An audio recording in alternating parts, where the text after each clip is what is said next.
Good morning, everyone. Thank you for joining us on this week's final True Potentials Morning Markets. In today's video, we'd like to do a bit of a compare and contrast of the inflation data that we got yesterday from Europe and the US.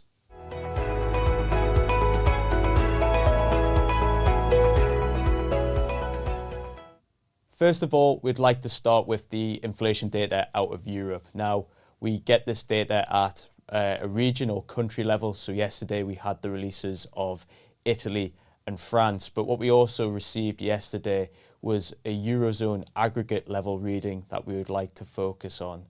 The data gave us headline inflation and also core inflation. And what we saw within the data is that both of them remain well above the ECB's inflation target. So we've not actually seen from the data release yesterday any change in the narrative around European inflation.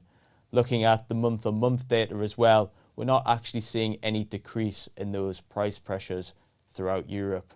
Now, what you might expect to see within that backdrop is that the market pricing higher interest rates from the ECB in its following meetings. However, that's not what we are seeing. We're actually seeing the market hold rates and actually start to cut into next year. And that's due to some of the weaker economic growth that we've seen come from Europe so far, and the market thinking that the ECB might keep rates slightly lower than what we might imagine given the inflation prints to try and support that growth picture. If we actually compare that to what we saw within the US, the picture is the complete opposite. If we look at the release of yesterday's PCE inflation, which is the Fed's preferred measure of inflation, we saw core inflation come in at a year-on-year rate at 3.3%, which is slightly above the Fed's target, but it's definitely moving in the right direction.